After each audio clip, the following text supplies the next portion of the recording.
क्या हम सब आज भी गुलाम हैं? क्या आपकी सोच सच में आपकी है? इस प्रश्न के उत्तर हम लोग इस वीडियो में जानेंगे। इसके अलावा बहुत इन्फॉर्मेटिव वीडियो होने वाला है, आप वीडियो पर बने रहिए। सबसे पहले आप बताइए कि क्या आप एक क्रिटिकल थिंकर हैं या पैसिव थिंकर हैं? यदि आप किसी भी बात को यूं ही नहीं मान लेते हैं कि किसी विशेष पर्सन ने बोला है, आप उसका कारण, उस पर आर्गुमेंट और एनालिसिस के बाद उस बात को मानते हैं, तो बधाई हो, आप क्रिटिकल थिंकर हैं।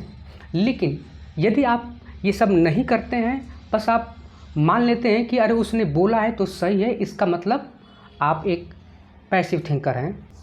आज हम लोग इसी विषय पर बात करने वाले हैं और दरअसल इस विषय पर एक किताब लिखी गई थी 1944 में, डायलेक्टिक ऑफ एनलाइटमेंट। मैक्स हॉकेमर और थियोडोर एडोर्नो ये इसके ऑथर हैं। सोचिए 1944 में ये किताब लिखी जा रही है कि पहले हम लोग ज्ञान और तर्क का प्रयोग करके अंधविश्वास, अंधश्रद्धा, अंधभक्ति, इन सब से हम लोग आगे बढ़े। इसी ज्ञान का प्रयोग करके हम लोग अंधविश्वास जैसी चीज़ों से बाहर निकल करके आए, लेकिन आज इसी का प्रयोग करके लोगों को उधर की तरफ धकेला जा रहा है। सबसे पहले आप बताइए कि क्या आप अवेयर हैं? और अवेयरनेस दो तरीके का होता है, एक होता है सोशल अवेयरनेस और एक होता है सेल्फ अवेयरनेस। सेल्फ अवेयरनेस की बात करें हम लोग तो ये दो प्रकार का होता है, एक होता है इंटरनल, एक होता है एक्सटर्नल।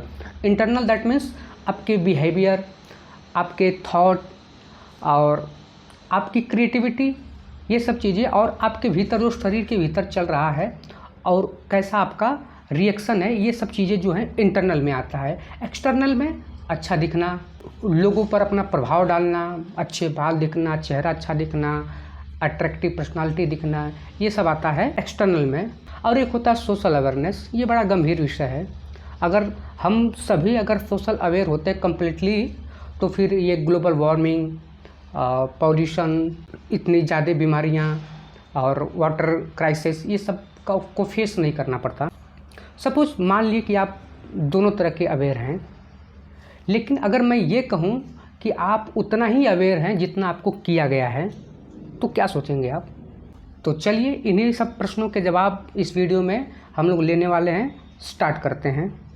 सोच के बताइए, क्या आपको महंगे मोबाइल, महंगे घड़ियाँ, महंगे गाड़ियों की ज़रूरत थी?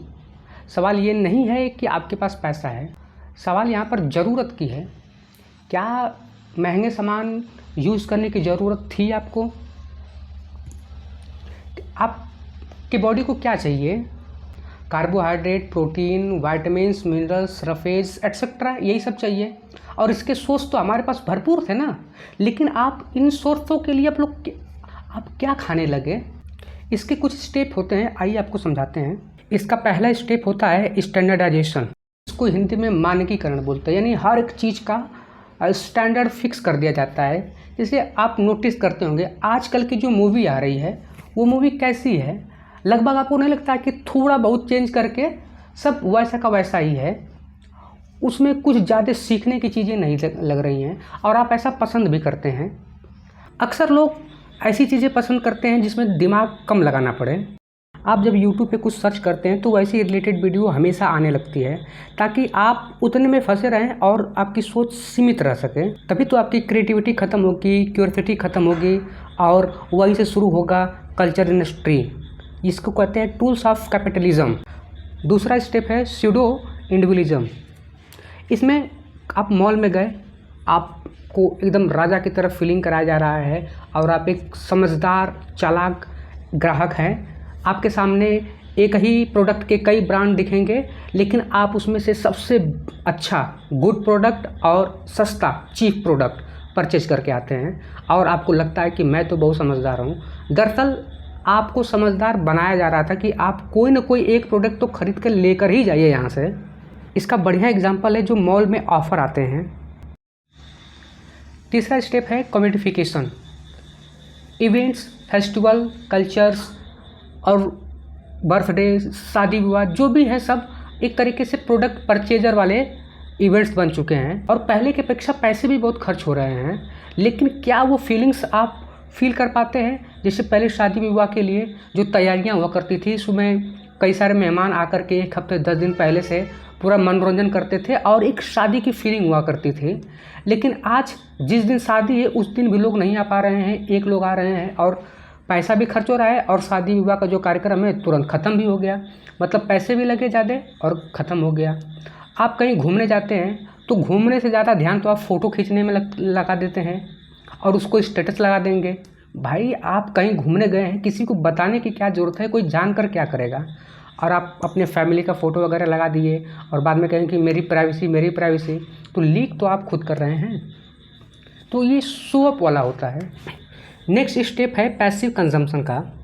इसमें आदमी बिना सोचे समझे कुछ भी करता रहता है। जैसे आप यूट्यूब इंस्टाग्राम पर रील्स देखे जा रहे हैं, क्या देख रहे हैं कुछ पता नहीं, क्यों देख रहे हैं, किस लिए देख रहे हैं, ये सब कुछ नहीं पता होता है। केवल मनोरंजन, दिमाग पर असर नहीं जाना चाहिए। जो आप देख रहे हैं उसमें सही गलत भी समझना नहीं है, बस देखे जा रहे हैं। एक चीज़ और नोटिस करिए, सामने टीवी चल रहा है, आप फिर भी मोबाइल में लगे हुए हैं। इसको क्या बोलेंगे आप? और स्क्रॉलिंग कर रहे हैं बिना किसी मतलब के। आप क्या देखने आए थे यूट्यूब पर आपको नहीं पता है, और आप क्या देख रहे हैं आपको ये भी नहीं पता है, बस देख ही जा रहे हैं। कैसे 10 मिनट से आधे घंटे 1 घंटे निकल जाएगा पता नहीं चलेगा।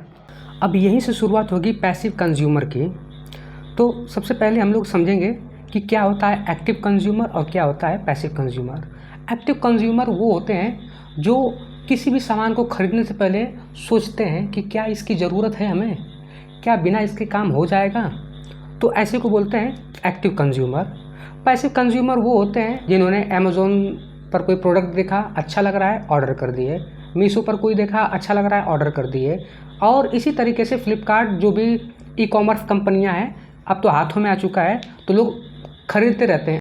आखिर प्रॉब्लम क्या है पैसिव कंजम्पशन में? आजकल लोग स्ट्रेस वाला काम बहुत ज़्यादा करते हैं। टॉक्सिक वर्क प्लेस होता है, उसमें ढेर सारा लोड होता है, तो दिमाग जो है कि एकदम उलझन में रहता है और वो लोग दिमागी रूप से पूरी तरीके से थक जाते हैं। अब आप पैसिव एंटरटेनमेंट की दुनिया में फंस चुके हैं।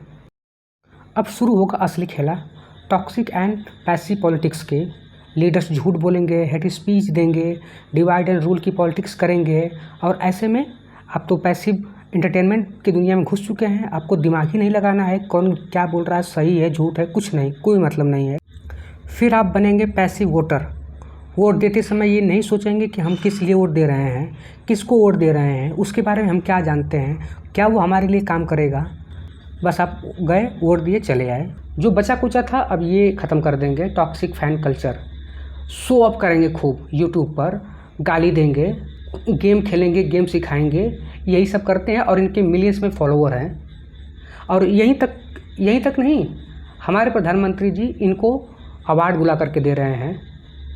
उनको सोचना चाहिए ना कि ये समाज को दे क्या रहे हैं, इसका क्या होगा रिजल्ट।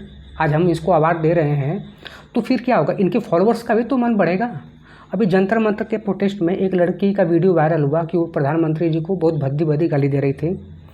हालांकि ये निंदनीय है, गाली किसी को भी, चाहे वो प्रधानमंत्री हो चाहे एक सामान्य व्यक्ति हो, किसी को भी देना किसी भी रूप में सही नहीं है। लेकिन इसकी शुरुआत कहाँ से हुई? आप ऐसे लोगों को सम्मान दे रहे हैं तो जो इनके फॉलोअर्स हैं उनका तो मन बढ़ेगा ही ना। जो टॉक्सिक फैन कल्चर के दुनिया में फंस चुके हैं, अब ये लोग क्या करेंगे कि अपने घर के बुजुर्गों की बात नहीं मानेंगे, ये जो टॉक्सिक लोग हैं ना उनकी बात मानेंगे। मैं सीधा समझता हूँ, यदि आप किसी क्रिकेटर को, किसी सिंगर को फॉलो कर रहे हैं तो उसको उतने तक ही सीमित रखिए। आप उसके विचार जान गए तो आप उसको क्रिकेट की दुनिया में ही रखिए। केवल कोई अच्छा गा रहा है बस अच्छा गा रहा है, बस उससे ज़्यादा उसको फॉलो मत कीजिए। अब सोसाइटी का पतन शुरू होता है यहीं से। Social allegory most dangerous term है ये, इसको एविल माना जाता है सोसाइटी का। इसका जिक्र द रिपब्लिक एक बुक है प्लेटो की, उसमें उन्होंने इसका जिक्र किया है और बहुत अच्छे से समझाया है। इस पर हम लोग बात करेंगे, बहुत ज़रूरी है इस पर बात करना। साइलेंस ऑफ इंटेलेक्चुअल पर्सन, इसमें होता है, इसकी शुरुआत घर से होती है। मैंने पहले ही बताया कि जो लोग टॉक्सिक फैन कल्चर के दीवाने हो चुके हैं वो फिर अपने बुजुर्गों की बात नहीं मानेंगे, समझदार लोगों के बीच नहीं रहेंगे, उनको शो अप यही सब फालतू की चीज़ों में मज़ा आने लगेगा और धीरे धीरे पूरा सोसाइटी ब्रेनलेस होना शुरू हो जाएगी, क्रिटिकल थिंकिंग ख़त्म हो जाएगी और वहीं से शुरुआत होगा सेल ऑफ होप का। लोगों को बेचा जाएगा प्रोडक्ट और लोग उसको खरीदते रहेंगे। गोरा बनाने वाली क्रीम के एडवर्टाइजमेंट तो आपने देखा ही होगा। अब आप पूरी तरीके से किसी भी जाल में फंसने के लिए तैयार हो चुके हैं। अब आपके सामने जो ये होप है ना, अब देखिए कैसे इसका सेल किया जाएगा। आपके प्रॉब्लम को एनालाइज करेंगे लोग और आपको अपना प्रोडक्ट सेल करेंगे। अब यहीं से शुरुआत होती है न्यूमरोलॉजी एक्सपर्ट की। अब लोग बताएंगे कि ये वाला नंबर आपके लिए लकी है, 1 है तो आप ये हैं, 2 है तो आप वो हैं, आपके मोबाइल नंबर में अगर 777 है तो आपके साथ ऐसा हो रहा है, वैसा हो रहा है, तमाम प्रकार की बातें आपको बताएंगे। एस्ट्रोलॉजी वाले आएंगे। आजकल तो एस्ट्रोलॉजी का एडवर्टाइजमेंट जानते कैसे आता है कि आपकी एक्स आपके बारे में क्या सोच रही है, आपकी शादी कब होगी। वो ऐसा क्यों बोल रहे हैं? क्योंकि वो जानते हैं कि फंसेगा कौन? फंसेंगे यूथ। क्योंकि यूथ जो है अब पैसिव हो चुका है, तो बहुत जल्दी से झांसे में आ जाएंगे। हर किसी को है चुल मची है कि मेरी जो एक्स है या जब मेरा जो एक्स है वो मेरे बारे में क्या सोच रहा है, उस समय क्या कर रहा है, क्या वो फिर से मुझे मिल जाएगा, मेरी शादी किससे होगी। अरे सबकी क्या ज़रूरत है। अब फैंसी एक्सपर्ट आएंगे, आपको धन योग ब्रेसलेट देंगे, कहेंगे इसमें पाइराइट है जो धन को आकर्षित करता है। तो अब आप धन को आकर्षित करने के लिए आप जो है कि ब्रेसलेट पहनेंगे। आप ये आर्गुमेंट कर पाए कि जब तुम्हारे पास खुद है तो तुम क्यों नहीं आकर्षित कर लेते हो? ये बेचने की क्या ज़रूरत है? इसे तो छुपा के रखो। लोग कहेंगे कि आप ये सोने का प्लांट छोटा सा अपने घर में रखिए, कछुआ रखिए, आपने जो सोफ़ा लगाया है ना उसका डायरेक्शन गलत है, इसलिए आपके घर में परेशानी आ रही है, इसका डायरेक्शन सही करिए, वगैरह वगैरह। तो कंक्लूज़न क्या है? कंक्लूज़न यही है कि आप क्रिटिकल थिंकर बनिए, पैसिव मत बनती जा रही है। और ये ज़रूरी नहीं है कि अगर कोई आज क्रिटिकल थिंकर है तो बना ही रहेगा, वो पैसिव भी हो सकता है। तो बार बार आपको अपने ऊपर काम करते रहना है। अच्छी अच्छी चीज़ें देखिए जिससे दिमाग आपका विकसित हो। किसी भी बातों को तुरंत एक्सेप्ट मत कर लीजिए बिना उस पर विचार किए। Thank you.